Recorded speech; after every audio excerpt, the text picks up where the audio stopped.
Bonjour, bienvenue. On va parler un peu de finances publiques. Donc,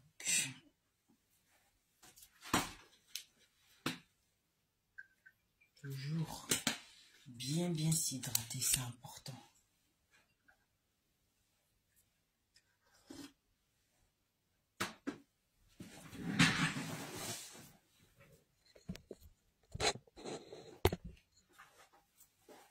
Alors, bienvenue.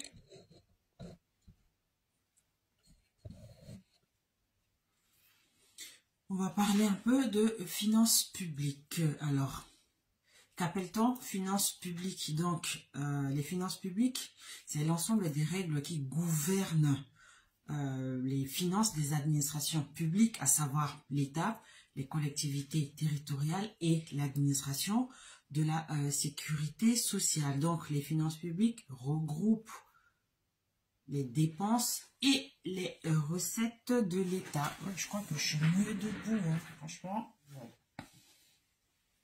Donc, les dépenses de l'État comprennent... Alors, hop, petit réglage. Parfait. Donc, comme je le disais, les dépenses de l'État comprennent les dépenses de personnel, les dépenses de fonctionnement, c'est-à-dire les subventions pour charges de services publics, les dépenses d'intervention, à savoir les transferts aux ménages, les transferts aux entreprises, les transferts aux collectivités territoriales, les transferts aux autres collectivités et les appels aux garanties. Les dépenses d'investissement, c'est-à-dire les dépenses pour immobilisation corporelle de l'État et les dépenses pour immobilisation incorporelle de l'État, ainsi que les intérêts de la dette, donc le remboursement des intérêts de la dette. Donc, en résumé, quand on parle de dépenses de l'État, on fait référence aux dépenses de personnel, aux dépenses de fonctionnement, aux dépenses d'intervention, ainsi qu'au remboursement des intérêts de la dette de l'État. Donc, les dépenses publiques locales, quant à elles, concernent les établissements publics à caractère industriel et les collectivités locales. Alors, un petit instant, je reviens.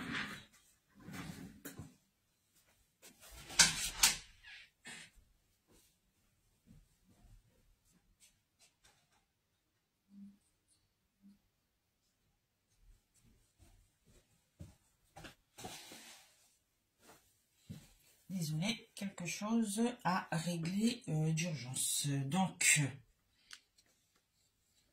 je disais que les dépenses publiques locales concernaient les établissements publics à caractère industriel et les collectivités locales. Donc, enfin, les dépenses sociales, donc, elles, sont relatives à la branche famille, maladie, vieillesse et accidents de travail.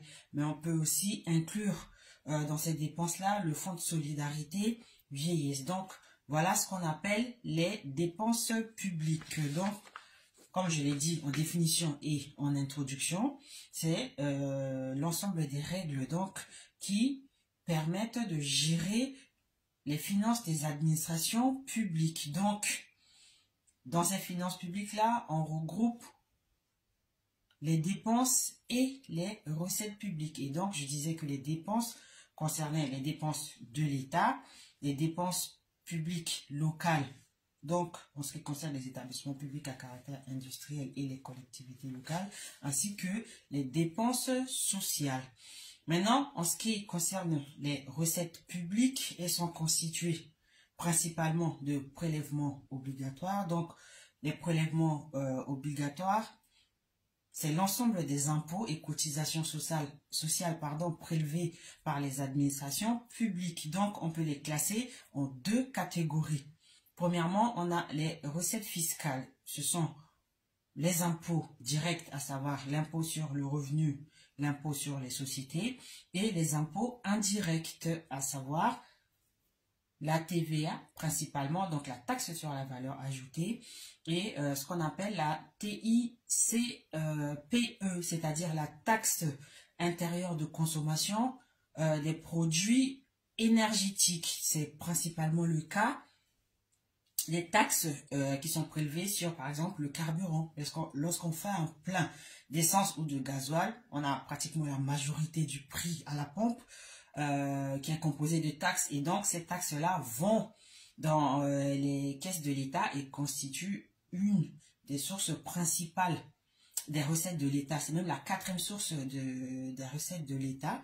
Et en ce qui concerne les différents types d'impôts, je vous invite à faire un tour sur la page parce que j'ai déjà fait une vidéo pour énumérer tous les types d'impôts qui existent actuellement en France ainsi que les taux qui leur sont appliqués. Ensuite, donc, dans les prélèvements obligatoires, je viens de parler des recettes fiscales. On trouve aussi les cotisations sociales ou prélèvements sociaux. Ce sont les versements obligatoires des salariés, des non-salariés et des employeurs, donc qui permettent d'obtenir des droits à des prestations sociales, à savoir l'allocation familiale, l'allocation chômage, etc.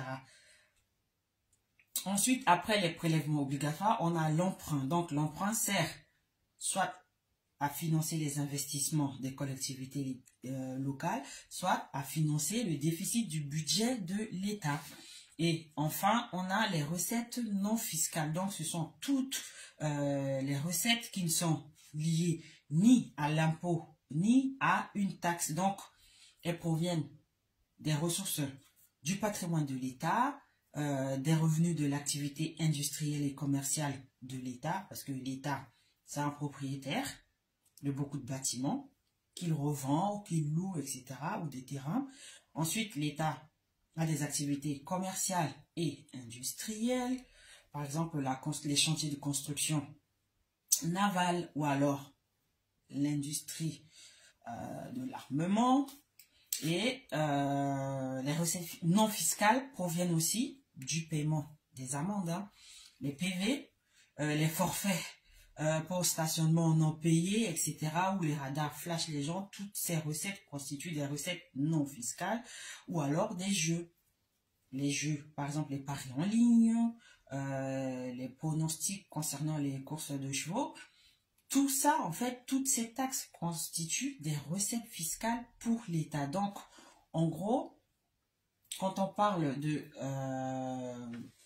finances publiques, on parle à la fois des dépenses et des recettes. Donc, les dépenses concernent l'État, les collectivités et l'administration de la sécurité sociale. Et les recettes proviennent principalement des prélèvements obligatoires composés des impôts, c'est-à-dire les recettes fiscales et les prélèvements sociaux ou cotisations sociales. Ensuite, de l'emprunt, l'État emprunte sur les marchés afin de financer son déficit. Et enfin, des recettes non fiscales, donc, qui sont liées justement aux revenus que procure le patrimoine mobilier de l'État, ou alors de son activité industrielle et commerciale, ainsi que des amendes et des recettes tirées des jeux. Donc voilà pour cette petite vidéo, cette petite notion de finances publiques, et je vous donne rendez-vous très bientôt pour d'autres vidéos. Bye bye.